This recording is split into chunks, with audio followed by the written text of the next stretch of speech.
Kisah Inspirasi Iman. Hari ini, tanggal 29 Oktober. 1. Santo Abraham Kidunaya. Santo Abraham Kidunaya lahir dari keluarga kaya pada abad ketiga. Setelah mendapat pendidikan yang sangat baik, Abraham didorong untuk menikah. Dia mengikuti keinginan orang tuanya, tetapi setelah upacara pernikahan, dia memberitahu istrinya keinginannya untuk tetap perawan dan mengabdikan hidupnya kepada Tuhan. Pengantin perempuannya menerima resolusi ini dan Abraham pensiun ke sebuah pertapaan dekat Edesa, sebuah kota dekat Mesopotamia. 10 tahun setelah ia pensiun dari dunia, orang tuanya meninggal dan mewariskan kekayaan yang sangat besar kepada Abraham. Begitu dia menyadari hal ini, dia meminta seorang temannya untuk membagikan dana tersebut untuk tujuan amal.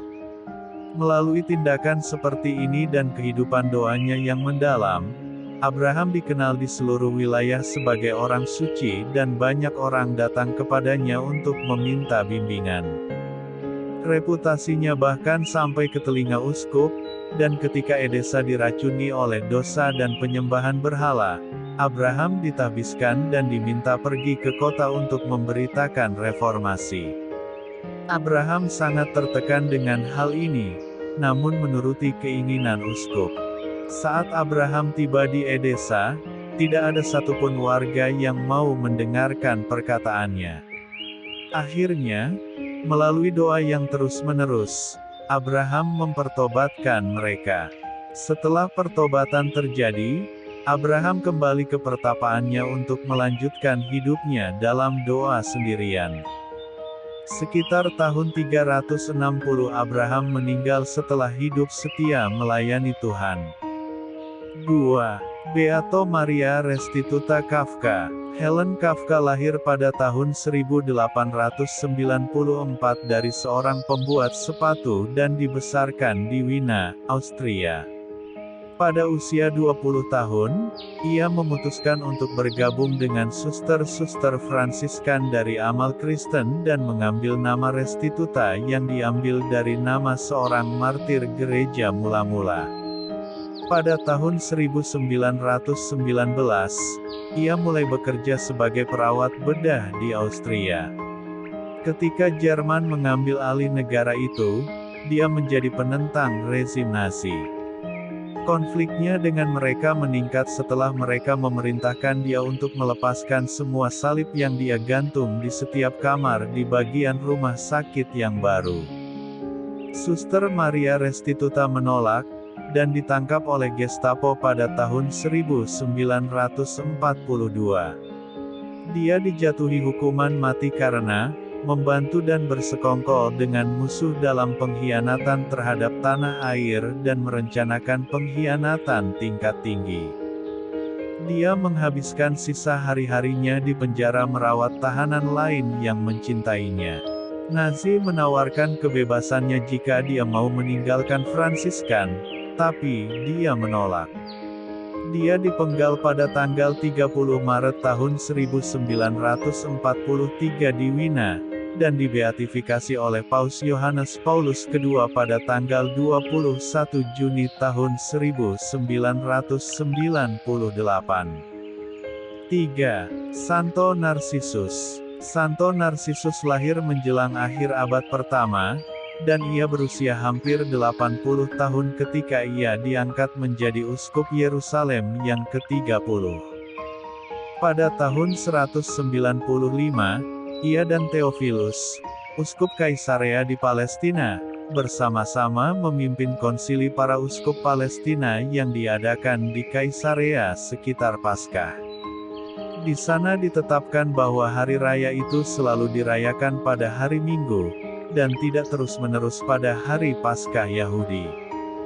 Uskup dan sejarawan Eusebius berkata bahwa mukjizat berikut dapat dikaitkan dengannya. Pada suatu tahun pada malam Paskah, diaken tidak memiliki minyak untuk lampu di gereja, yang diperlukan pada upacara ketuhanan yang khusyuk pada hari itu. Narsisus memerintahkan orang-orang yang merawat lampu untuk membawakannya air dari sumur tetangga. Setelah melakukan hal ini, dia mengucapkan doa yang khusyuk di atas air. Kemudian dia meminta mereka menuangkannya ke dalam lampu, yang mereka lakukan air segera diubah menjadi minyak, dan hal ini sangat mengejutkan semua umat beriman. Sebagian dari minyak ajaib ini disimpan di sana sebagai peringatan pada saat Eusebius menulis sejarahnya. Namun, penghormatan semua orang baik terhadap uskup suci ini tidak dapat melindunginya dari kejahatan orang jahat.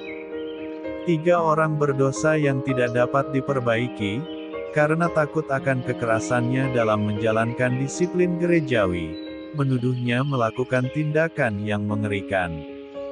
Orang-orang berdosa itu bersumpah bahwa mereka benar, dan menambahkan hal berikut pada kesaksian mereka.